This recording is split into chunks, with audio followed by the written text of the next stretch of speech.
Warning! This episode contains graphic language, Orrin's superiority complex, recruitment of children soldiers, and as always, teen angst. Also, there'll be spoilers for chapters 58 through 62 of Inheritance, book 4 of the Inheritance Cycle by Christopher Paolini. Listen at your own risk. Is this a podcast, or is this just fantasy? We're just two nerds and we love our fantasy. So join us if you want to nerd out. Time to start the podcast and see. Anyway, here's the show. Hello, readers. I'm Dane Patterson, the host who really just wants a best pal like Auric. Someone who's as steady as can be, always down for a good time, and has my back, even in the face of an insane, genocidal wizard king. Yes, and I'm Jacqui Lanier, and is this a podcast or is this just fantasy? The podcast where we stand firmly against using a baby as the linchpin of the war strategy. But if that baby is a cursed little witch, maybe we can make an exception. Maybe, 100%, maybe, totally. Maybe. Just here, just today. If you want to be entered into our merch giveaway, we'll be running it for... I'm just thinking about a witch baby now, sorry. Well, now I'm thinking about Auric. If you say he's always down for a good time, does that mean categorically he's not down for a long time? No. The implications. The implications. Chilling to consider. They're you running know? amok. Well, we'll be running that giveaway for 2 weeks. If you review us on Apple Podcasts and email a screenshot of your review to us at isthisjustfantasypod@gmail.com.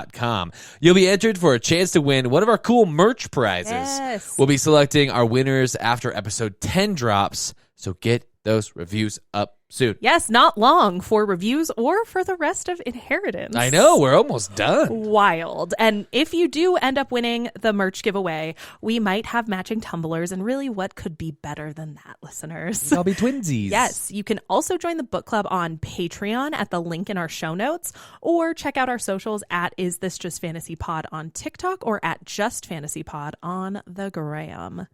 On the gram. We're so hip. We're so cool. I think about it all the time, babe. Every time we make a reference to a obscure cult classic 2000s film. Woof. Really cool. And before we get to wrapping up all of our important pre-battle to-dos, nice checklist kind of a day today, Dane, Ooh. I do want to do a quick recap of the Spirit Quest Dragon Vault fever dream we covered on the last episode. It does feel like a fever dream. So correct. Especially our episode on it, I'm sure. Yes. All the all the yelling. It was wild. It's a wild ride. But we opened on stunning vistas of the scenic ruined Isle of Rowengard, with Eragon getting a crash course in local history while Saphira just crashed. Glader tells a fun story about a self-immolating elf. I think you mean elf emulating projects. Oh, God. How could I have missed that? Dane, that joke is explosive. Yeah! It has wide-ranging, unforeseen consequences, kind of like the nuclear radiation that has made Rowengard uninhabitable. Oh, man, you blown it out of the water with that one. Nice job. Thank you. Really, nuclear puns are my pocket, I guess.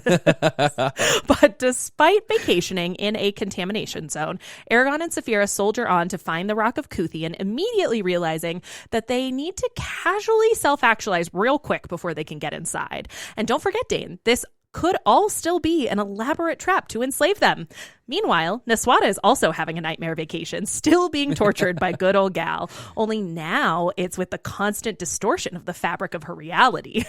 Neswata's resolve is something out of legend, as she mostly just laughs her way through Gal's little tricks. It's fucking metal, and notably made possible with Murtag's help as their ship carries on. Yeah. Back on Rowengard, Eragon and Saphira get to business doing their homework, by which I mean they meditate on and come to terms with every single one of their character flaws. I officially hate this vacay. Sounds horrible. Saphira naturally beats Eragon to the punch, revealing like the grandeur of her core essence, and she loves it. And our bean boy is left to resort to manual labor and oming his way to nirvana to find his true name. It turns out just coming to terms with what he wants out of life is the key to the mystery of Eragon's true nature. And armed with the peak self-knowledge, Eragon, Saphira, and Glader unlock the Rock of Kuthian, go into the bowels of the island and straight to the Vault of Souls, where they find, drumroll please, a robot dragon. Yeah. Just what we've been waiting for. With Quarok on our side, we can finally overthrow Galbatorix. We're gonna win. And I guess the dozens of ancient Eldenari and hundreds of dragon eggs might help too. Kind of a pot sweetener, if you ask me. I mean, but it's a mixed bag. it's all been for Quarok in the end. But for real, this game-changing revelation is just the start. Rails Dragons Eldenari rants away about how they've been helping to take down Gal since his coup, and every year they've been locked in this vault has hardened their resolve to get, and I think you'll love this part, Dane, revenge! Yeah, and remember, his name was Umaroth. Ah, yes, Umaroth, who could forget? So they're ready to roll out to Urbane like yesterday, and the Eldenari will download this highly evolved bean farmer on all the wisdom of their combined millennia on the way. So hopefully that helps in the war, because it sounds like it could cause him to fully dissociate. But are you ready to get to war prep, Dane? Okay, yes, I am ready. Okay. But I have been thinking about something. Yes? And I need to know something. Uh-oh. Who are you drafting Oh, shit. for the end game strike crew? You're about to go in a battle. Okay. It's going to happen. Okay. You get 2 side characters, no main characters, Okay. who are alive right now. They can't be dead. Okay. Who are you taking? You can equip them any way you want. Okay. What weapons do they get? Okay. You can give them a minor magic item if you want. Mm. Something small. What, like... Like, you can give them a gem Okay. that they can store energy in if you wanted to. Something like that. Or like a bow that shoots they further. have to be alive. Yes. And you can also add anything else that's fun, but Feels not more powerful than our main characters. really rude. Yeah. I feel like this answer, my first part of this answer, will giveth and it will also taketh away. Who? I'm picking Baldur Strongbow. Oh, that's so rude. I'm just saying, I have been swayed. He is the best boy. He's kind of the best. Steady in battle. Yeah. He's good with a bow. I like a ranged fighter. This is part of my strategy. Okay. So I'm thinking I'll have Baldur with a bow that has like an endless quiver of arrows, Okay, kind of cool. a situation. All right. Yeah. And if push comes to shove, we're in close quarters combat, Baldur will hold his own in that Yes. situation as well. And he also will come through with like some good like comic relief and just Okay. like morale boosting. Oh, that's fun. And I'm pretty sure he's beautiful to look at. So Wow. I love that you not only stole him, but then you just amped him up. Okay. What's the other person? You get 2. You got Baldur. So Baldur, and then I need a magician. I think I'm taking Triana. Oh, shoot. You took both. Oh no! Okay. I got this. That cannot possibly be Okay, true. would I you- thought for sure you're taking Auric. Well, we'll talk about it. I have an idea. What, Shoot, if you're not taking Auric. well, he's a main character. Oh, you So think? yeah, you can't I mean, take I love Auric. him, but It can't be like Auric or Nagajbra. You can't, because it's all just like all the non-biggies. okay. So we're Okay. taking sides. So you got Triana and you got Baldur. What do you? I'm so sorry. It's okay. What weapon do you give Triana? What do you give I- her? You get to give her something special. Yes, I think I'm going for Triana. I would like her to have some sort of like dagger, Okay. up close weapon, Okay. and then I'd like her. Disintegrating dagger. You're getting. Maybe. Yeah, I think she would get like a close ranged fighting style because she could. What I think Triana honestly would do is come in like, oh my God, I'm just a woman. Don't hurt me. I can't find. My home has been burned, and the soldiers will be like, oh, beautiful lady. Oh no. Do not fear. And she'll be like, fuck you, dude, and stab him in the neck. That's hilarious. Is my thought. And then I would also, does this break your rules if she gets some sort of like battery boosty to carry on her person? Sure, so that you she can give her a can, battery. like, I'll okay. give you. You Okay. just took a dagger. Baldur can have regular arrows. You can have if both. that- okay. I don't think you should get one. This is a generous game. Yes. I love it. I mean, in this, and now you are leading the charge with your, rapier. What is it? On the wind, on the justice, or what was that? What was yours? The last word. The last word. Yes. There you go. That's your end game run in too. That's who you have. Okay. I'm gonna take Yarbog Hell first. yeah. He's just. I don't even need to give him anything. I'm just bare fist. bare Do you want to Yarbog. enhance his fists? Give him like Aragon's callus. Yes. Well, he gets the Dwarven actual enhancements. fists of steel. Yeah, that'd be dope. Okay, cool. So I'm gonna go Yarbog, and then I'm gonna take Vanner. Ooh. because like he's got a little bit of magic. So good. Yeah. I'm gonna take an Perfect elf pick. and the Urgle. Hell yeah. You have 2 humans. Yeah, that was a bad choice on my part. Yeah, you did not up. I'm not even gonna give them magic stuff. I'm just like, they're fine. Am I racist? And on that note, we should move right into chapter 58, The Cities of Sorrows. Loop it and cut it, Kevin. You know what I'm gonna do They're with that. fake racist. Whoops. We entered this week's set of chapters with Roran's point of view, and I think it's been at least 2 weeks since we've been with the Strong Hammer. Yeah, easy. I think the last time he was on screen, he was just like, broken. dude. Glad he's back. With not much time left in the series, it's awesome to have some final moments with him before the book ends. Yeah. Anyway, Rowan arrives at Urobane with the rest of the Varden, and the size of the city leaves him in awe, forcing him to stop and just take in the view. Hey, he's got some time, Dane. What else is going on? I guess you're right? Is he busy? Urobane is surrounded by vast plains and farmlands with grand estates scattered across the landscape.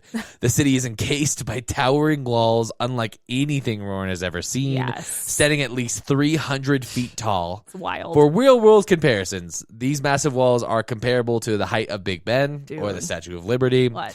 They're armed with catapults and ballista stationed at regular intervals ready to defend Gal City. Okay. Beyond the fortifications, Roran catches sight of buildings that even he, unfamiliar with elven architecture, suspect might have been constructed by the elves. That looks a little wonky to me. It's like, that looks, I don't know, that looks weird. The cityscape is embellished with majestic towers and spires, but that isn't even the half of it because the entire city is sheltered beneath a shelf of rock that spans half a mile wide and is a chunky 500 feet thick. Dude, just picturing that, when I first read this, I think I immediately had to like look up art of Urobane City because I was like, what do you mean? Yes, totally. This gargantuan shelf covers the city before sloping to a hill, while beneath this overhang and within its curve lies a colossal citadel. Dude. This huge, menacing fortress overlooks the city, featuring yet another wall with a huge gate large enough to allow in 2 dragons side by side. Dude. Although it creates quite an awe-inspiring sight, I have to say that Urobane is pretty fascinating, and from like a fantasy reader perspective, pretty unique. I can't remember seeing a similar concept in any other book that I have read. Yeah.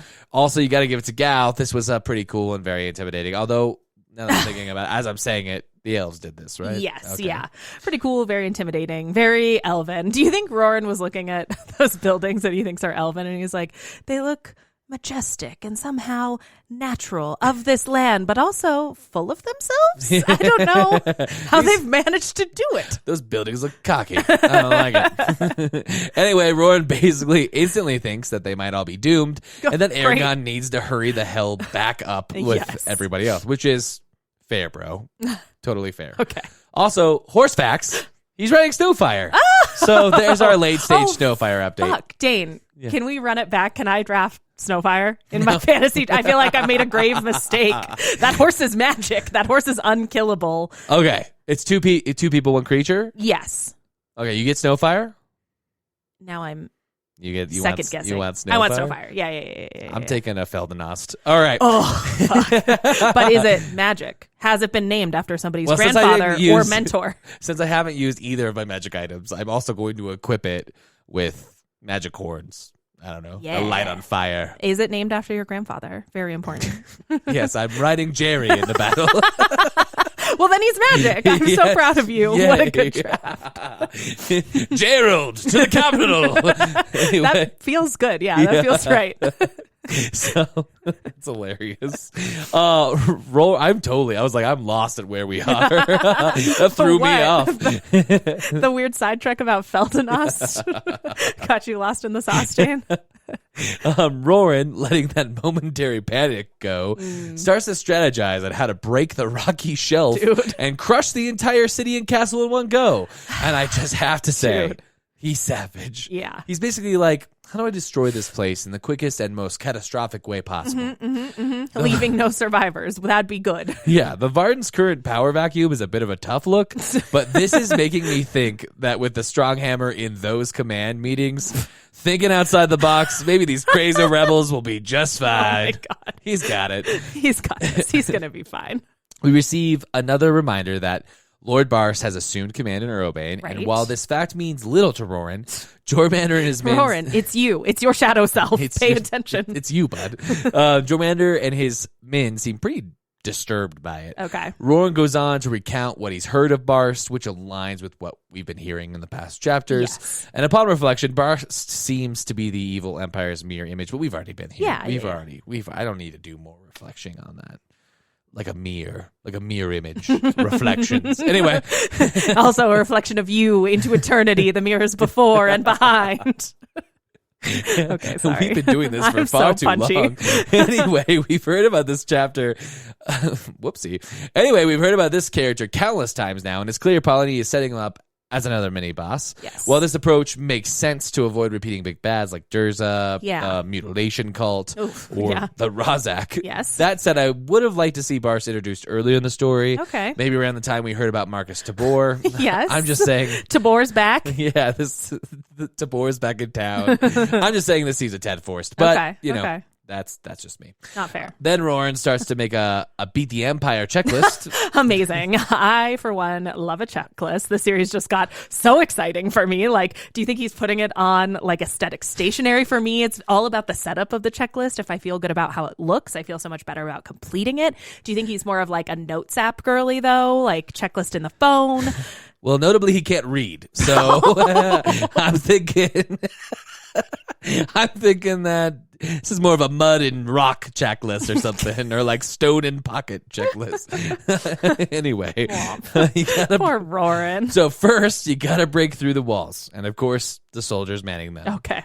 Then you have to deal with Lord Barst and his soldiers. Yes. Next, you got to deal with Thorn and Murtagh, who are admittedly stronger than Aragon for some reason. Then, and he thinks, well, we'll use the elves for that. Sure. Finally, that just leaves Galbatorix and Shuriken, and talk about a stressful list, man. I'm much less excited about the checklist now. My checklists are better than this. They're a bit easier. Especially if you wrote them all down and you couldn't read them. It's like, I spent so much time on the list. Dane, as established, lore on this podcast dictates that Rorin did learn to read in 4 days. That's true, but did he learn to write? Oh, so true. So true. He dictates his checklist. He dictates his checklist. But Karn's not around to be dictated to. Oh, that I meant a pour joke. one out.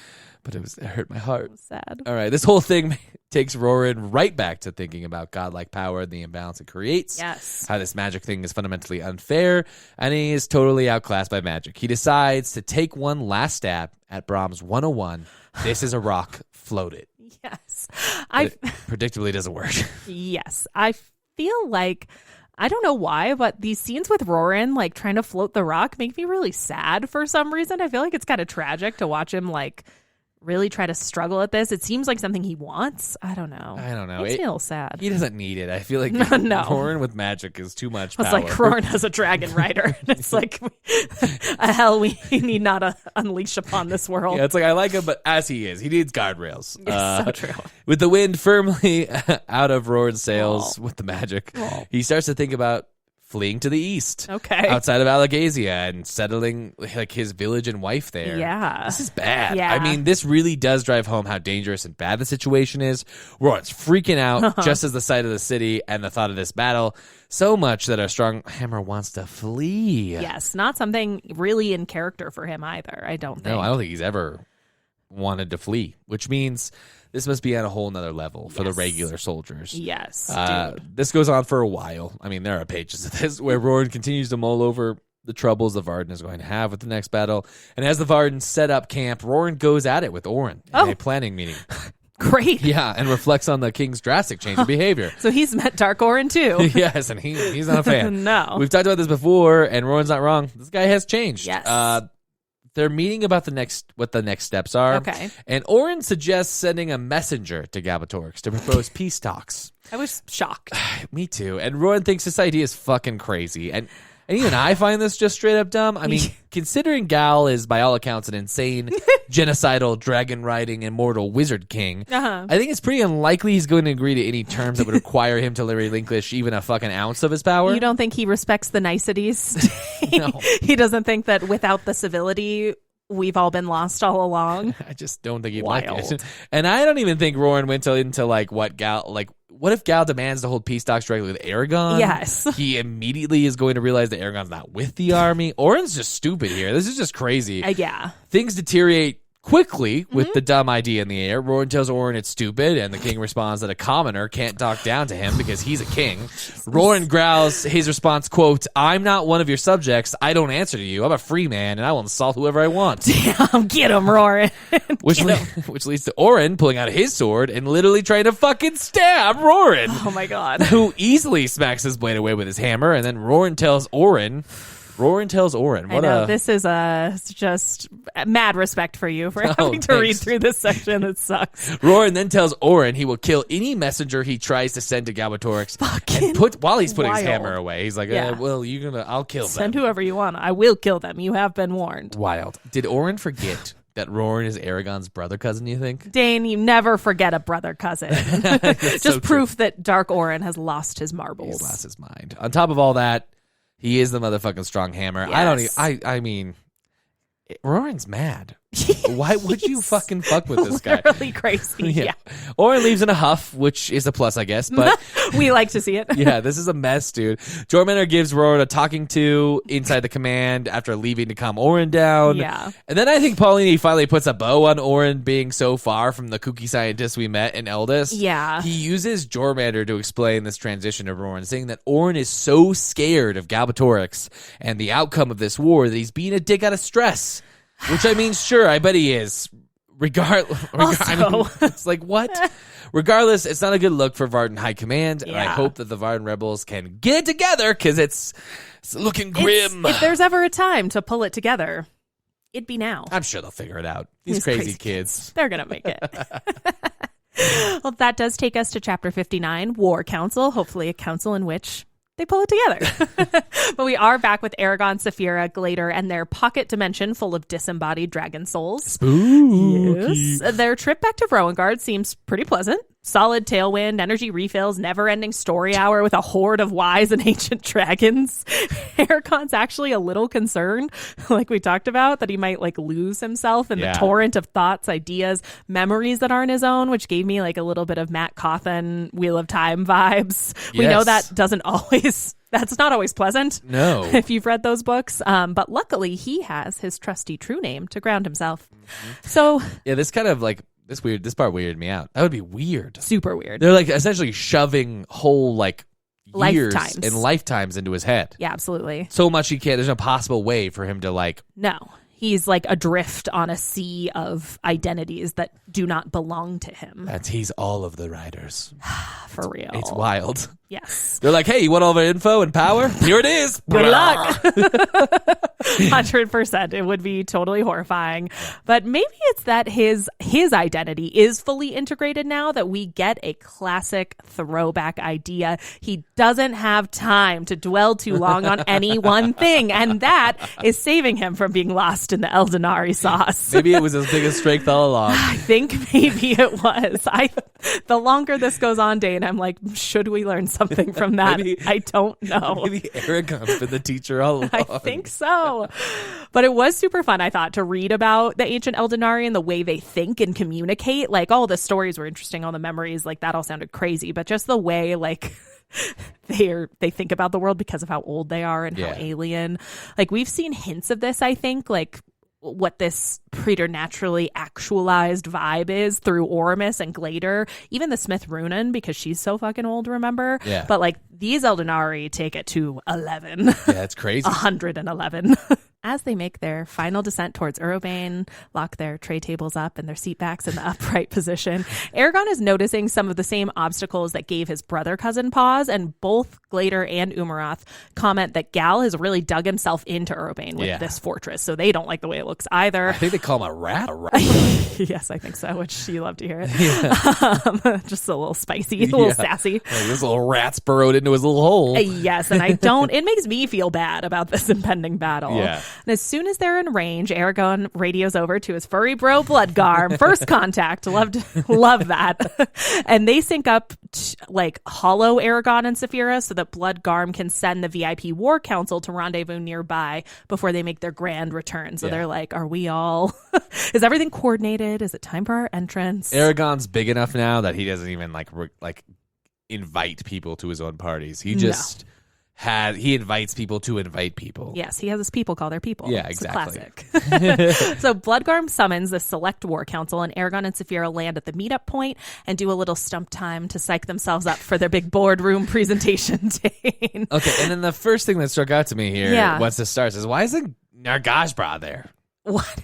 It did seem super strange that Aragorn would summon. I think he summoned like the human, dwarven, and elven leaders and a few of their lieutenants. Like, there's some of the second in command from all those races, but neither the Urgles nor the werecats are being represented. I get leading the cats out. I mean, that makes sense. But why the I don't know. I don't know. The only thing I can think is that Aragorn figures he already represents them as the head of the Varden, like as the Varden's allies. But if that's the case, it feels like that should be true of Dark Orrin as well, right? Yeah, that's what I mean. My thought is maybe this is some political move with the humans. Okay. To make them not too spooked at the end. I don't know. I mean, it just doesn't make sense. It feels like this is the moment that like Nargashbra would be beneficial to have. Especially, I would think, if we're talking like politics. Yeah. Aragorn can be pretty assured that like Nargashbra is going to back up most of what he says. Like they're mostly aligned. So like, it just seems like an odd miss, but it could have something to do with like the Varden being a coalition, Serta being like a sovereign nation, and then all the other races representing themselves. That's kind of all I've got. Yeah, I don't know. But the elves show up first, naturally, and Aragorn takes a minute to first check out his girlfriend's mom, because Islanzadi's looking fine. And then he would be insane if he didn't give Arya the old up-down, too. And you know our girl is also keeping it tight. She looks good here. Her and her mom kind of like match. They look great. What? This is wild. Yeah, I don't know. I like to look at a hot person, Dane. I'm not mad about it. But Islanzadi is impressed here with Aragorn's growth. She's giving him the old up and down. Yes. Even Arya gives Aragorn a warm reception for being back. And I feel like I was so proud of him. Like, as he communicated with the two of them, he like busts out the flattery for the Elven Queen. It was like pretty smooth. I was a little like, okay. I mean, he's trying to impress his girl's mom. Yes. Like, he's trying to, make a good move. 100%. Then our favorite dwarf, Oric, comes through, giving Aragorn a big old bear hug, which also made me so happy to read. I don't think I realized how much I missed Oric and Aragorn together. Like, Stronghammer rolls up right after, wisely spills the tea to Aragorn that he and Dark Orrin aren't exactly on friendly terms right now. And I love that Aragorn is not mad at Rorin for lobbing threats at their most annoying ally. But it does complicate things, so he decides, like, when this is over, he's going to place some extra wards on Katrina to protect her from any fuckery the king might have in mind. Oh, yeah. And when Aragorn wants to add some new words for Rorin, the brother cousins joke about how stubborn Garrow was, that dry husk of an old rascal gone too soon, her father, uncle. I miss his haunted eyes. I do. I feel like the scene was just so nice. It was like flash to flash to flash. Everybody's so happy to see each other. It almost makes me forget we're on the eve of battle. But you know what kind of makes me remember, Dane? What? Dark Orrin, because he finally rolls up with Jormungandr half an hour later, which I'm just like, you fucking dick. Dude, he's a jerk. Seems wild to me. And as soon as he comes up, he's acting pretty aggro. He might be drunk, I think. So I'm like, best of luck with this meeting, Aragorn. He swears everyone to secrecy first, which is a solid move. Very proud of him. And then he dives straight into explaining what the hell Eldonari are, because most of these people do not know. And he introduces Glader as proof, because Dark Orrin's being difficult. He doesn't believe it, naturally. Oh my gosh. And when the king starts to work himself into a tizzy, our boy Oric, of course, swoops in to defuse the situation. We've seen this dynamic, I think, a little bit before. And from there, Aragorn updates the group on their recent travels, even including the parts about the storm and the spacewalk. Dude, Aragorn needs an editor. Brevity is the soul of wit, Dragon Rider. Yes, I mean, says the two that go on just gonna forever say, and ever. Again, a lesson we could probably learn, but hey, at least we try. At least we know it's a lesson to be learned. We, like Aragon, know our faults. Yes. Even I read the section and I was like, dude, they don't care. They don't need to know. Oh, God, what did he expect? They're like, wow, you went to space? Cool, let's talk about it. No. But all of that was just appetizers, Dane, for the big bombshell, and it's satisfying as hell to see everybody, especially the elves, like literally staggered by the knowledge he drops. It's such a fun little detail that Islanzadi and Bloodgarm greet many of the interdimensional Eldenari by name. I liked that. That got me a little bit. I was like, they are old friends. I mean, Bloodgarm's such a fuckboy. I always forget how old he is. He probably fucked some of those dragons. Clip it, loop it. She said, what have you done to me, Dane? He's like, hey, Ron, what's up, baby? No. Do you think it's bad though that all of his ex-girlfriends have been in a pocket dimension, just talking shit about him for 100 years? Oh no! What have I done? He's like, I didn't forget about you. It was the spell. Yeah. I would have called. Oh my God. Anyway, slowly, everyone comes out of their initial shock, including me, to realize that with this new strength, they do stand a real shot at toppling the insane murder emperor hiding in his little hole. Umaroth, frankly, steals a little bit of Aragon's thunder, I think, by telling everybody that the boy wizard has an attack plan locked and loaded. But Aragon gets back on track. After confirming all the armies are ready to roll, Jormungandr answers on behalf of the Urgles, and the werecats aren't even mentioned. They're like, the cats will figure it out. Jesus. But I did laugh out loud again because after he lays out his strategy, Rorin turns to a coping mechanism, Dane, as old as the ages. One of our personal favorites on this podcast. He squats down to draw a little picture in the dirt. Aragon's like, we're going to do this and this and this. And Rorin sits on his haunches and he's like, well, let me think about it. I'm going to have to process this. I think I would have honestly been a little devastated to see the series wrap up without like one last callback. Good for you, Stronghammer. Thank you from me personally. So much, guys. Which leaves us to conclude this chapter with little hints at what Aragon's plan entails. Something about using Elva and leaving Murtagh and Thorn alive longer to make sure the new Eldenari are a surprise. Everyone ultimately agrees to set the scheme in motion at dawn, and it's Stronghammer who gets the badass last line. Then here we go. Let's do this, Dane. Let's do it. Which takes us to chapter 60, a matter of duty. So we stay here in Aragon's point of view as the various leaders discuss the plan he presented to them. They all stay to work out the details for an hour, which is kind of nice and serves, as the last meeting before the war. Yeah, it's kind of like the Vardens meeting before the meeting, I mean, probably could have been an email, if we're being honest.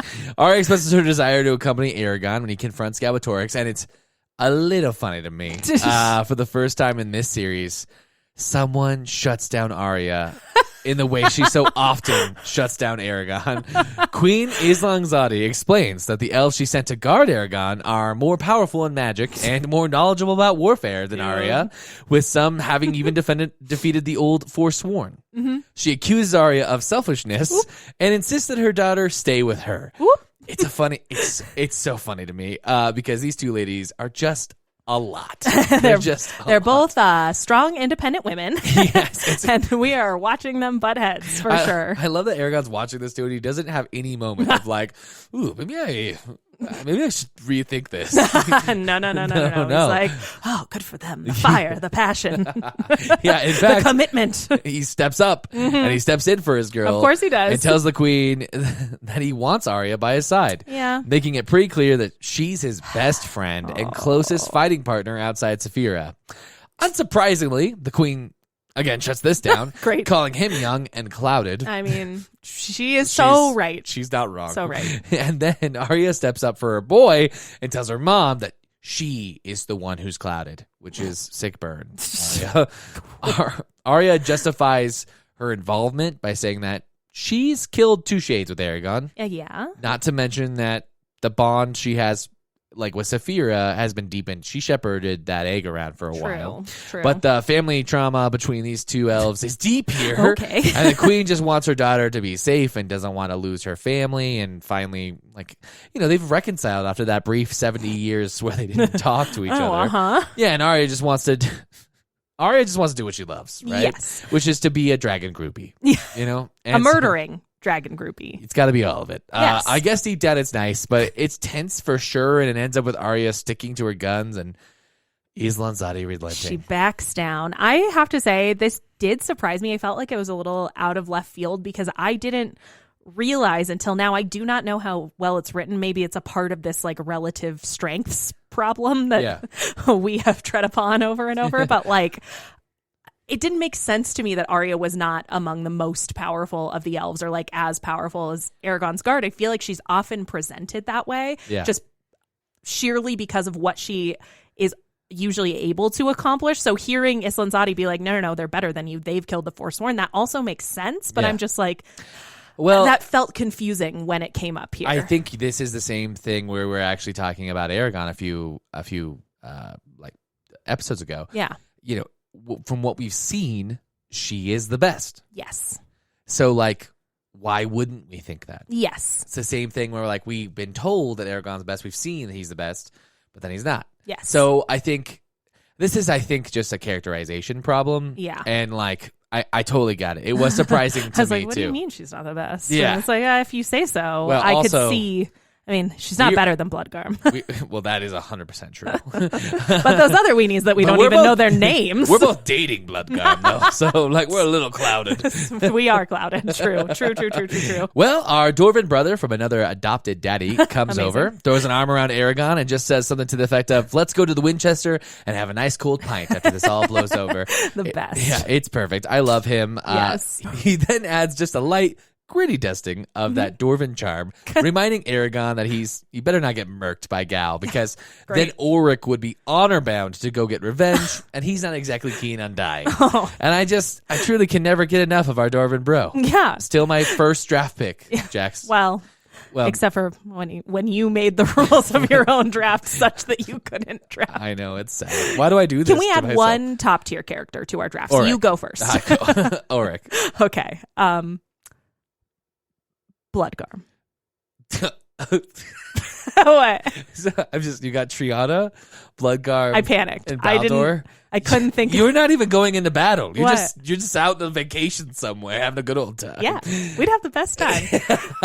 Anyway, everyone else leaves. And me, notably. That's true.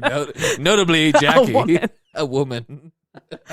Everyone else leaves and Arya stays to be alone with Aragon. Mm-hmm. She notices something different about his demeanor. Yeah. And Aragon tells her that he and Saphira have learned their true names, seen the earth from space, and free-based ancient Eldenari memories for 2 days, and are fundamentally different than they were before. So true. Sounds like one hell of a spirit quest when you leave out all the snails and crying. You know what I mean? Hey, Dane, those are happy tears. Normalize crying on your vision quest. Then Aragon, oh sweet Aragon, decides he needs to share his true name with Arya. Okay. Thank God. Yeah. Saphira is there to be the voice of reason. Okay. Literally saying, must you, dog? That's the quote. That's in the book. Must you, dog? Must you? And making sure Aragon understands that he has to ask for Arya's consent. Yes. Before he tells her. Good, Saphira. Yes. This is good, Saphira. So when he immediately asks if she wants to know his true name, he literally asks Saphira and then immediately asks Arya. As soon as it's like even a little bit of an affirmative He's like, sure. Yep. from Saphira, he's like, do you want to know my true name? Yeah. Arya predictably tells him no. Yeah. She's just like, no. Absolutely shocked by this. She's mostly nice about it. But as soon as he got his name, I knew he was going to tell her. Yeah. And here we are. Yeah. Anyway, Arya tells him that he should only tell the people he trusts the most. Mm-hmm. And this is pretty hilarious because he's like, yeah, that's kind of what's happening here. She explains that elves don't share things like this until they know each other for many years. Yes. As this information is far too personal and reveals way too much about a person. Yes. And is extremely risky. And Aragon explains that, yeah, he knows that. Arya then takes a moment, and it seems like she is genuinely shocked here. We learn that no one has ever offered her their true name before. Damn. Not surprising. Which Not a good look for her boy Phelan. Yeah, well, seeing how mean she can be on the regular, I get it. And she thinks it's very nice, and she's pretty honored. Yeah. but will not accept that responsibility. No. Yeah, That- no, not at all. I think makes sense. That's why I'm like, she was mostly nice about it, but she was like, no, bud, we can't. That's nice. We can't do that. Yeah. Aragorn respects her choice here, and they sit in silence before, of course, he asks if she's ever told anyone her true name or if she even knows her true name. And her response is pretty great because at least Arya is consistent. She's like, of course I know, duh. It's pretty funny. As she leaves, she tells him she is proud that Saphira picked him and that they have become friends. She goes on to say that everyone got more than they hoped for in him. It's the nicest thing she's ever said. I like this Arya. She's nice. She's firm. She holds her boundaries, but she's also kind. It's nice. It's a nice combo. Yes, it is definitely a shift in the way she's treating Aragorn from what we usually see, except for, Dane, in the 2 other normal conversations they've had in recorded history. It's love, Jacqui. Yes, true love. That takes us to chapter 61, Fire in the Night. This chapter starts as Aragorn casts invisibility and heads over to Roran and Katrina's. He sets about casting newer, better, beefier wards around both of them, and he gives them both like a little invisibility boosty of their own, which I really, really like to read about. That was really fun. I didn't even know that existed. No, it probably shouldn't, but who cares? It was fun. It was cool. Yeah, in the event things really go to shit, they could just like turn invisible and run away. So that's fun. And as he leaves, Katrina bids Aragorn a super heartfelt farewell, telling him that she's going to be really pissed if he dies, and deprives her baby of having a wizard uncle. I just thought it was really nice. It kind of shows in the way she's ribbing him. I feel like it shows a familiarity that I'm glad to know is there between these two. But then it's time for the brother cousins to head out of the tent and exchange pre-battle goodbyes. Aragorn tells Roran where he and Saphira want to be buried if they don't make it through the following day, and Stronghammer secures the word of a rider to watch over Katrina and the baby if he dies in the assault on Urbane. Yes. It's not very cheery stuff, but it is nice to see them get what might be one final sincere moment together. And to his credit, Roran does try to bring the vibes up with a parting like, see you for dinner tomorrow night. Yeah, it is nice. I hope they can have dinner together. I've never been so invested in dinner plans, Dane. But with that melancholy little scene behind us, Aragorn sets off on a mini little farewell tour, visiting the Horsts for a bit and chit-chatting with Joe to catch the old scholar up on his recent travels, which I thought was really, really It's nice. really This nice. is like, if anyone would be stoked to hear about all of this, it's fucking Joe tells Aragorn that Brom would be proud of him, which almost had me in tears when I read it. And he lets on that he's been working on a little book to document the whole current upheaval in the world with a specific focus on what sounds like the Jodin Brom heist duo prequel. Hell yeah. And where is this book, Chris? It has been many, many years. Yeah, Paolini, I want my book. You wrote too cool of stuff, and now I want to read about it. I would read the fuck out of that. But Aragorn sets off from Jodes into the night to make the rounds around the camp, bolstering morale at the campfires where his army's still awake. And he notes that the Urgles are absolutely stoked on the eve of their like amped at these campfires. And he does have an ulterior motive actually on this grand tour, as at every group he drops some misinformation for Gal's spies about where he and Saphira will be attacking the city the next day. So I'm like, ooh, so sneaky, Aragorn. I'm very proud. He's really grown. Yes, this plan is good. This plan is tricksy. Again, I feel like I'm getting a Matt Cawthon vibe. Like, he's got all the information from all the generals, and now he has a fucking legit battle plan, Now you we know? can do stuff. Yeah. Yes. So when he feels like he's sufficiently laid the groundwork for whatever this ruse is he and the Eldenari have cooked up, he heads out to do his last pre-battle errand, and you know it's got to be time for a fun, light convo with a cursed witch baby. Yay. Aragorn wakes Elva, and I was actually surprised that it seems at first like she can no longer read him quite to the degree that she usually can. I think this has to be because of his true name, right? Yeah, I think he's probably also changed. Yes. Like, is what he most, like, what would most hurt him and what would most make him happy? Yeah, or maybe there is so much less that can hurt him now that he has this assurance in his identity. Well, that's what I mean. And Yeah. if it's shifted, right, if he's decided that he's something else now, Yeah. like, it might just be like new. She might be Yeah. like, what? Also, maybe it's the Eldenari. Maybe he got all of them swimming around. And she's Maybe like, it's the Eldenari. whoa. Maybe it's Maybelline. Yeah, exactly. Maybe it's a self-actualization. But Aragon does get straight to it with Elva. His whole plan hinges on Elva's help. So he's come to secure the witch child bag.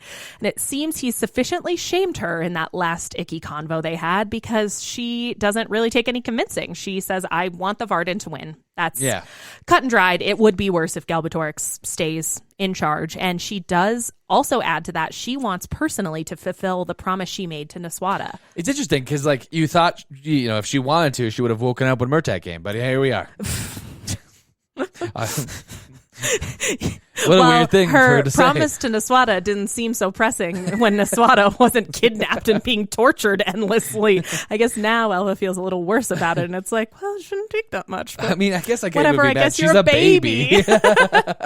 Yes, but before they can talk for too long and make us start slip sliding on a moral trajectory we don't want to go down, Nope.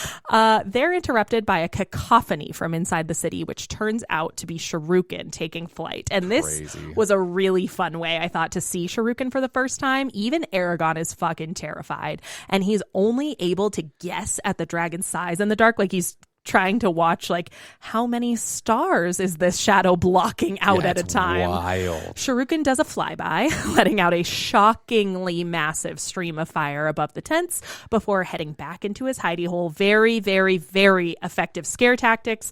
I have to give Gal a point for that. Yeah. You gotta respect the I hustle. would leave. I'd be like, you know what, guys? I don't think you guys need me. On second thought, my true name told me I gotta go.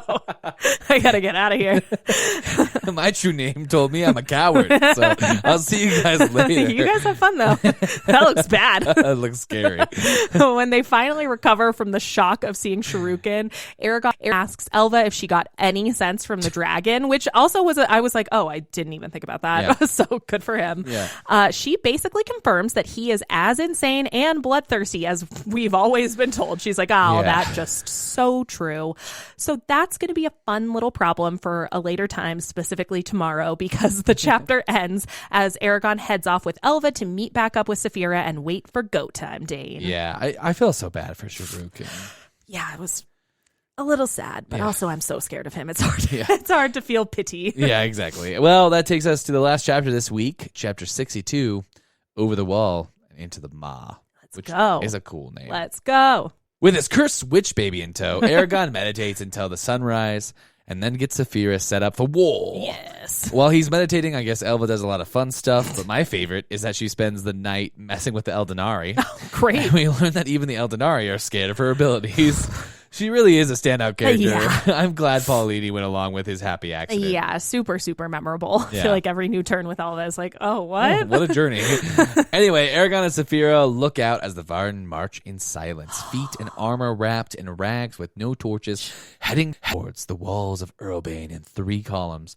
I gotta whisper. Aragon thinks about the responsibility for all these people's lives resting entirely on him. But before he has another panic attack, the horns of Earlbane call out as the Varden are obviously caught in this sneaky march. And Aragon's plans start in earnest. Okay. Far away, on the other side of the Varden troops, an illusion of Aragon and Saphira takes off and roars.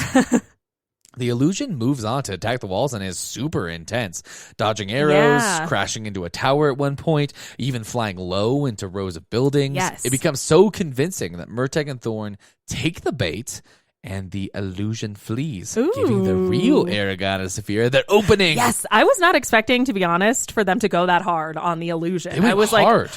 I was expecting them to like almost break a building, but swerve at the last minute. But they're like, no, we'll just actually break stuff the way a dragon would. It's fucking like, wild. Okay, get them. Yeah, it's really cool. Aragon allows his emo brothers to pass, then mounts up and employs an invisibility sphere to sneak into the city. They fly off towards the city, and the action turns into something out of a Michael Bay movie. As a log shoots into the air high enough for Saphira to grab it. Also shocked me. Yeah. I was like, what? Yeah, bringing the whole crew along for the ride. And I'm talking the entire Elven Strike Force, complete with Sex Panther and Arya. Colts dozen? Yeah. Yes. Ocean's Elf-11? Yes. The Elven Dwelven? They're all here? All of them. Also invisible. I just imagine, like, arrows flying, but like tapping off the wards, a catapult shooting a stone that flies to the camera, but Saphira easily dodges. Saphira tipping to one side around like a tower or something. Yes. And just the coolest pan around in the sunrise as Aragon, all decked, sun gleaming off his dwarven helm. The team below with maybe Bloodgarm howling and the elves all smiling. Arya stony as ever as they fly through the city. This was a cool moment. This was cool. It was cool. Just cool, Dane. All you can do is a cool moment. This is easily one of the baddest ass things that has ever or will ever happen in this series. You basically wrote Disney Plus their script for it, and you wrap it up with a cool. It was cool. I mean, that was fine. You don't want to oversell your pitch. I'm jacked. You know what I mean? Get on my level. It was really cool. As they fly over the walls, though, with Aragon glancing back at Murtagh and Thorn, Yes. chasing the illusion. And as time is... Yeah, fucking losers. And as time is running out for them to reach the Citadel unseen by the Ema Rider, they soar over the walls, becoming visible as Gal's magical wards already start wreaking havoc. Oh my god. Not great. Saphira instantly just like dives at the Citadel gate, landing with the whole team ready at the front door. Yes. The doors are massive, black and studded metal. Hell yeah. I really hate to give the guy props. Do you really hate to give the guy props, Dane? But Gal is metal as hell, dude. The aesthetic is peak metal. Okay. Arya walks up to the small rectangle set in the door that a card is opening, stabbing the man inside with a dot dart. Every time I read this, it's so shocking and vicious, I laugh out loud. The poor guy is like, who goes there? And Arya just like fucking stabs him. It's so good. I mean, if she's going to be psychotic most of the time, kind of like that scene with Angela that one time, you do like to see it pay off on occasion. It's fucking wild. Wild. Then she wastes no time and starts cutting open the sally port with the dot dart and some magical fire, getting the job done in no time. Yes. Arya, apparently amped on pre-workout and energy drinks, just fucking decimates 10 guards inside the area and waves the Sex Panther inside so they can open the actual doors. Yes. They begin opening the doors inch by inch as the elf strike team enters tense. one after another through the sally port. Yeah. Because Saphira's there, so they got to open the big doors so she can come in. There's a bit of a problem, though, because Murtagh and Thorn have finally caught on to the trickery, and they're coming straight Those for Aragon. dopes don't know they're being dopes anymore. Nope. This was tense. I was like, what's going to happen? Yeah. But it's dope because Saphira and Aragon are able to just make it inside with a Sex Panther and Arya slamming the door behind them. So we end this week's chapters with Aragon thinking that Galbatorix must know they're inside the castle now. Thorn starts banging on the gate behind him. It's all badass. Shit, Dane. I'm like a little nervous knowing that we're going to have to wrap this up soon, but it's happening. We're behind enemy lines. Crazy we're here. So here, as we rush headlong into this final confrontation with the final boss and his incomprehensibly large, as we've learned, bloodthirsty and batshit crazy dragon, I want to take some time to talk themes, Dane. Just a leisurely little chat. It's time for analysis. So that last chapter was the start of this book's and this series' climax that will hit its peak in the next episode, with only the resolution to follow. The denouement, if you will. Yes, so true. That's film school, Dane, for you. The denouement shall follow in our final episode of the original Inheritance cycle. And with that endgame imminent, I thought it would be fun to look back, Dane, like all the way back, like very first episode back. And shout out to the real ones who have been with us since then. I want to check in and catch up with some of the many themes we've covered before we ratchet everything up to the conclusion. A bit of an analysis greatest hits, if you will. I can't wait. I'm sure it hasn't escaped your notice that I've tried to spend my analysis segments so far through this season looking at how some of the themes we've talked about in the earlier books have either evolved or culminated in this final book of the Inheritance cycle. We've talked about some of the heavy hitters from episodes past, from our very first theme, changing worlds, to the idea that knowledge is power, to checking up on the Roran's hero's journey of all of it, and religious motifs, to the development of internal fortitude, to the strength that comes when you surrender control. Even so, there are still a few of the major through lines I want to return to before it's time to go get Gal. Yeah, let's do it. The first analysis I want to revisit is a theme we covered in season 3, episode 6, which was in-group versus out-group. At that point in Brissinger, Eragon was taking his rom-com camping trip, remember? Well, I know you, how could you forget? I never will forget With that. Nargashbra, and Rorin was facing the Laughing Dead, and we were speculating on how the different factions of the Varden Coalition were going to be able to make common cause to overcome the real evil set upon this world. Yes. The most surface-level read on this theme would suggest that since the Varden represents inclusion with its interracial alliances, they're good, while Galbatorix, with his isolationist and human supremacist policies, is evil.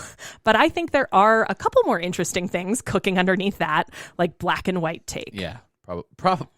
Hopefully. The first I'll be pretty brief about. If this is a lens through which we can evaluate good versus evil, like I think a lot of things are in the series, what impression are we left with of the various racial and cultural groups in this series? I think a lot of the ways these factions value in-group versus out-group are clear, even in this section, like this final war council.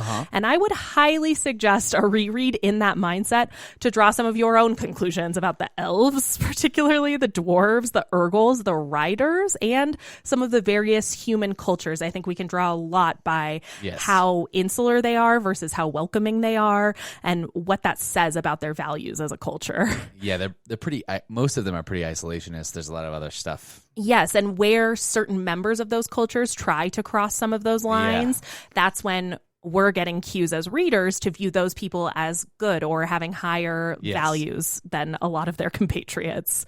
And I also think it's so interesting to see here in these final war councils on the eve of battle how the Varden is living up to some of the ideals of openness and cooperation it set out with.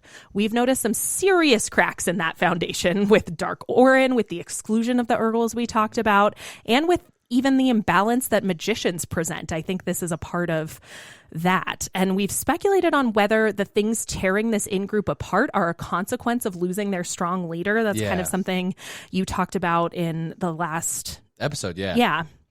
But I'd argue if only one person is capable of holding an in-group together, the divisive problems it faces will probably always tear it apart in the end. Yeah, I would It maybe agree. was doomed from the start a little bit, which leaves me interested to see whether these fracturing alliances will be able to continue to make common cause at all if they win this war, while also putting me in the mindset that the Varden might not represent as straightforward of a good as like a first glance at this idea might have suggested. Because if they can't build a world with more interracial cooperation, are they much different than Gal at the end of the day? I mean, minus all the genocide, of course. Big. I was going to say, you finally kill around. No, thank you. Like one of the biggest caveats, but Yeah. I know what you're saying. as far as things stand for the common people in this realm, how does their failure at cooperation bode for the citizens of the Empire moving forward? And if things get better, it doesn't mean things get perfect, right? Yes, and I of think course. that's what we're really talking yes. about. Are Yeah. we talking like, and I think we both would agree, better to progress and get better by degrees Yes. rather than just give up and let Gal run everybody into the ground. Exactly. Much as it might pain you to say sometimes, Dane. I think Yes. you feel that way. No, I know. Yes. I know he's bad. But he's likable sometimes, especially when he's meal prepping. Yes. Seems like a fun guy then. Also, I wonder if there's people who don't know what we're talking about when I we make hope jokes so. about Gal. If I you hope do, so. you should stay after some of these credits. That's all I'm saying. The second theme I want to touch back on is one of the big Mac daddies of this entire series. We're going to spend some time here. Okay. Buckle up. It encompasses so many ideas I talked about in analysis segments during the last 4 seasons. The big umbrella came up first in season 1, episode 4, when we talked about how questions of morality were being handled early on in Eragon. Back then, it was a little bit of a question of, is it black and white? Is it something gray? Or is Eragon learning that there's a lot of gray area to morality? And since then, we have been off to the races talking about different aspects of morality that have come up as themes throughout the series. Season 1, episode 8 touched back on this with the discussion of killing defenseless people. We ran it back in season 2, episode 3, and episode 7, talking about our characters' identities dictating their values and them ultimately finding those values in Eldest. And season 3 saw this in its first episode, looking at the value of life again, as well as in episodes 8 and 11, both of which covered what I think is one of the major themes of Brissinger, the morality of righting your wrongs to be able to move on and progress in your life. So where does all this talk of morality leave our characters here before their final confrontation? I'll address the Aragon in the room first. I'm going to be digging into our main teen in much more detail in next episode's analysis. So suffice it to say for now that Aragon has, and this is true, been working on his moral development. We will get into it soon. But what about our other characters? We've also covered Rorin's moral growth during his standalone episode this season, but I think the crux of his transformation through the series is clearly his struggle to balance his violence with his drive to protect those he loves. And the Rorin we're seeing as we end our journey now is a man who is firmly in control of almost every dicey situation he's served. Look at how he stepped to Dark Orrin. And this is a self-assurance I think he achieves through his steadfast commitment to his own moral judgment. Yes. He is sure that he is right. Which can be scary sometimes, but also gives him the strength to do what needs to be done. Anything, yeah. Yes. We've also seen Naswada, especially, I think, in this book, harden her moral resolve to see Galbatorix deposed and assume responsibility for all the people of Alagasia herself. She's wound her way through so many of the moral sub-themes, all the sub-items on this checklist. Almost all of them have concerned Naswada, and so many of these conundrums, like, as we've seen this confrontation through to its bitter end, I'm almost a little worried about where parsing through all this gray area has left her. Ooh. We seem to have a Naswada now who has seen enough of the world that she does not fear her own ruthlessness. And while that can obviously be helpful in her journey, it obviously will be to win this war and rule if she can do it, I think we can all agree that it may also come with some chilling consequences. A ruler like that is really scary to think about in a lot of ways. So again, I think we're sitting here as the battle starts, wondering like who's going to win and how is it going to be better? Yeah, how is this going to not be worse afterwards, maybe? Yes. Yeah. And you know, I wasn't going to leave this discussion of morality in the dust without exploring your emo boy, Dane. Oh, no.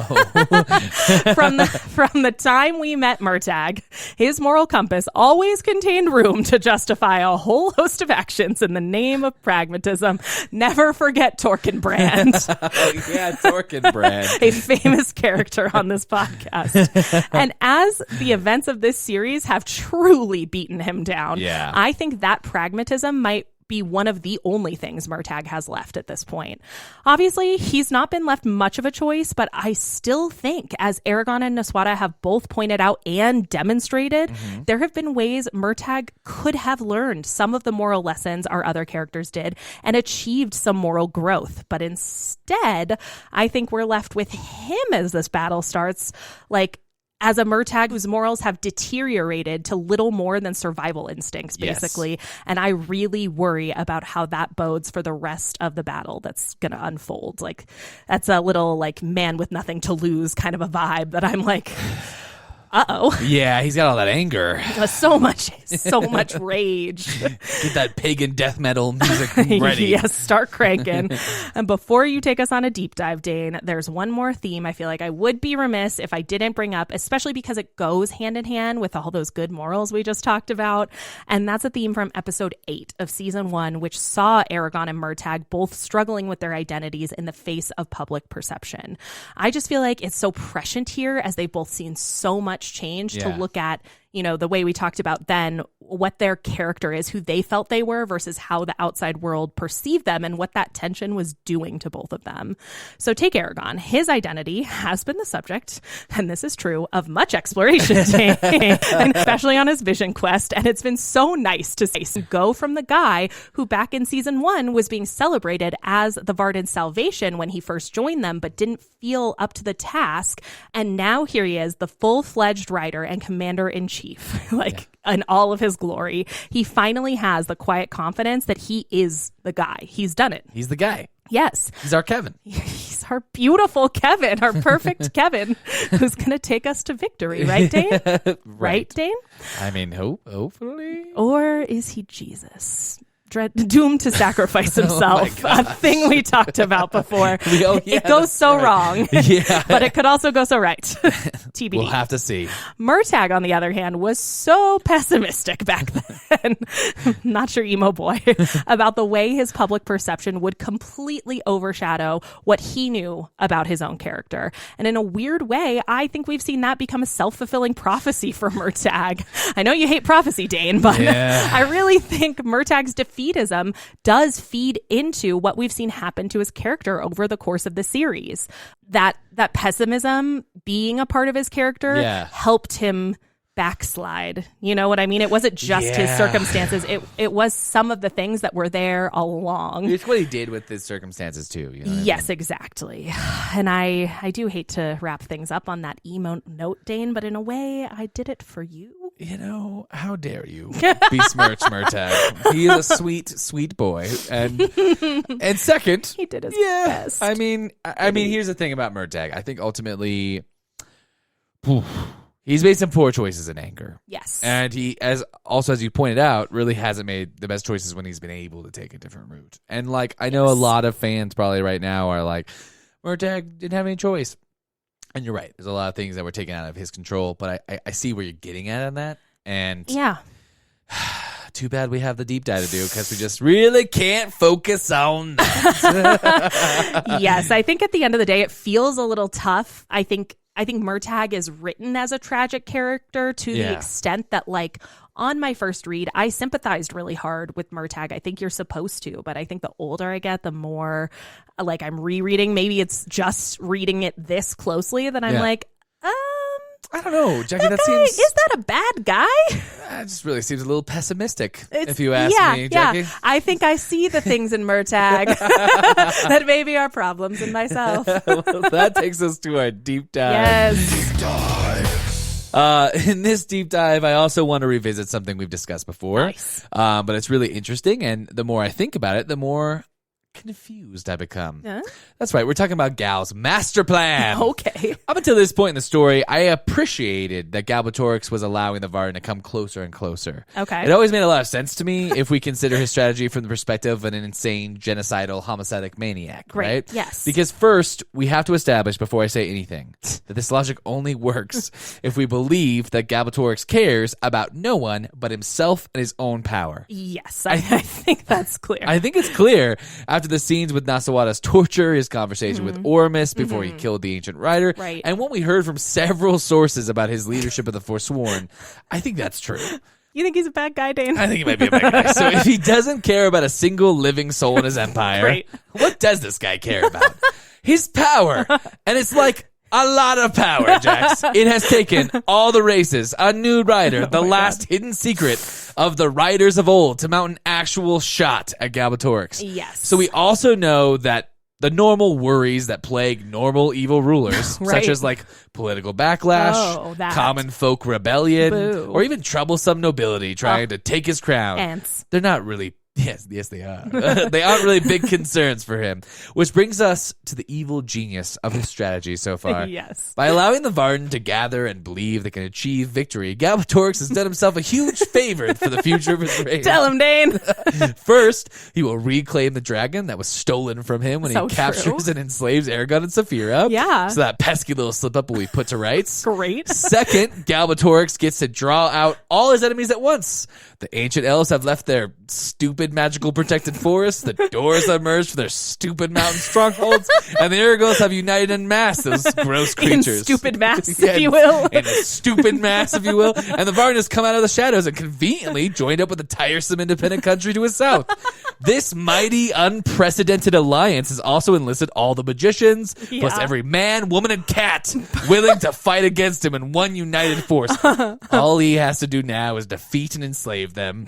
That's just efficiency, baby. Yeah. And all of this, and all of his strong enemies who've been lying in wait for over 100 years disappear. Yes. If Gal can be victorious, he will effectively quash any future rebellion for the next, I don't know. It's got to be like 1,000 years. Like, definitely enough time to work work on gardening and focusing on his fitness journey. So important. He's got to get back to Pilates, Dane. Yes. Third, this war exposes all the traitors and powerful enemies inside his own empire, many of whom he may not have known even existed. Just another insidious threat he can eliminate before it can cause real problems from the inside. Good. You can't have unrest in your country. No, that would be difficult. And we've actually seen this strategy in action with those dubious loyal Razak and their cult. Yeah. Now, on one hand, Galbatorix lost his beloved Boogie Boys. Oh. Sure. But he also just struck a mighty blow to the cult of Hellgrind through the battle they had with Aragon. So true. He might allow them back, but they won't be as powerful as they were. And I think that suits our boy Gal just fine. It does seem like it. Yeah. Also, you would know. Fourth, following the same thread, this war gives him even more control over his own nobles. Is it a red thread, Dane? Remember, our hypothesis is that either Gal's nobles supply troops to the Empire and armies they construct and outfit themselves, right? Or Gal gathers levies from his nobles' lands. Yes. Either way, by having those armies decimated through mass losses and death on top of having all of the nobles' cities and estates burned and ruined while those same nobles bleed cash and resources to support the war, Gal's own court will be kept from challenging him in the future through military means. Now, let's be real. They wouldn't have been too big of a danger to him anyway, given how powerful he is, but it keeps the little annoyances away from ever coming up, and really true peace is about the simple pleasures. You got to protect your peace, girl. You always got to protect your peace. So Gal's strategy is essentially like, come and get me. And he allows the Varn to gather strength and join with his ancient enemies, knowing they will all eventually come to him. He plans to let them burn the world down on their way, as he doesn't care about any of it. And weakening everyone else only further consolidates his power. Once they've all gathered in one spot right at his doorstep, destroy them, making himself a god no one will ever threaten.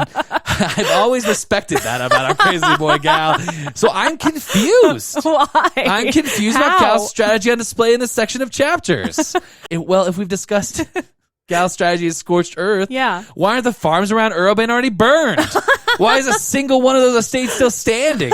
If I were Gal, I would salt my fields, I'd kill the livestock, dam the rivers, poison the wells, and basically make a siege around my capital completely impossible. It's hard to fight a god if you have no resources, Varden. If you want to take me, you better break yourselves against my walls. Oh my God. There would be no reason to allow even a glimmer of an invitation for them to siege any longer.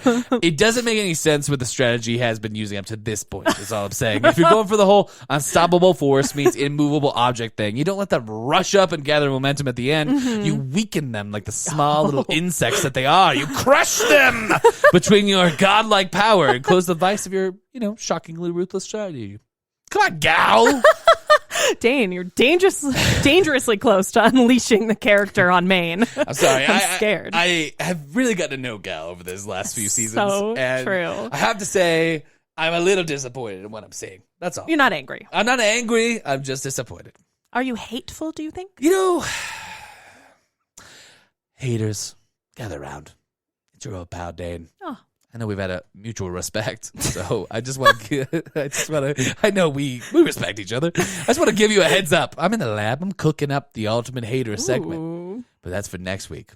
So for now, take a breath, haters. Chill out. Save your most potent hate for when we reconvene, because today I want to do something fun. Something fun? Yeah. I think you and I should speculate a little about what our evil strategy is. Okay. Let's pretend we're going up against Aragon and his forces. Okay. What do you think you do? What are you doing? I feel like I've caught you completely unawares. You really have, yeah. You haven't thought about your evil machinations? Oh, definitely not to the extent you have. I just feel like I'm really behind the 8 ball on this one. But I would say, were it me, I would enlist some inter-alliance fuckery.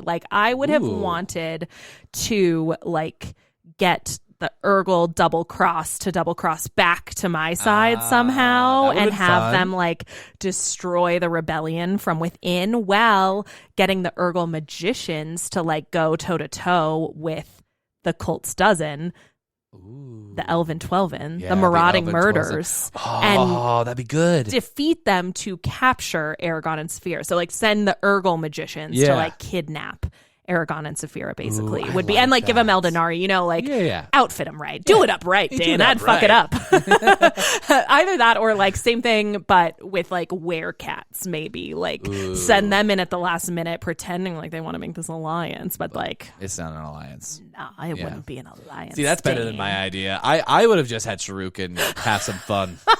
I just would have sent him out there and let him burn up It is the a garden. shame Gal doesn't truly love his sweet baby boy He doesn't. because you would just want Shuriken to be happy and you would give him what he wants. He wants to eat and he wants to murder. Do you think that runs the risk of Shuriken murders Saphira, though? And is that a risk you're not willing to take if you're Galbatorix? I don't know. I feel like if I'm Gal, I don't care. You know what I mean? I feel like what Okay. we've learned from Gal is that he's really a liar. You know what I mean? So like, I feel like the whole How like dare you? restart the writers thing's bullshit. I think I think you run the risk, but I also think like even if Shuriken did like 3 passes of fire Gone. on the Varden, Done. I mean they're already done before they get there. Yeah. You know what I mean? I mean you've already pretty much toasted everybody. Yeah. So you called it a day. You've already won. You didn't But see, have to that's do not anything. letting Shuriken have fun. That's putting a leash on him, Dane. Well, I don't want him to have too much fun. Love means letting go, you know? Love means setting the other one free. And if that's true, we should let some of our listeners go because we love you, listeners. Yes. Thank you for listening. Only 2 more weeks to review us on Apple Wild. Podcasts to be entered into our merch giveaway. Don't forget, you're only entered if you confirm with an email to isthisjustfantasypod@gmail.com. Yes. It's the same place you can hit us up with questions, feedback, and recommendations for other books to cover on the show. Yes, and if you want to keep pace and read along with us on our penultimate Inheritance Cycle episode, we're going to be covering Chapter 63, Dane. The Storm Breaks through Chapter 69, Death Throes. 69. Nice. Buckle up, that one's Just beefy. fantasy. We're just 2 nerds and we love our fantasy. Come on and listen to us next time. Find out what our deep dive will be. Thanks for catching our show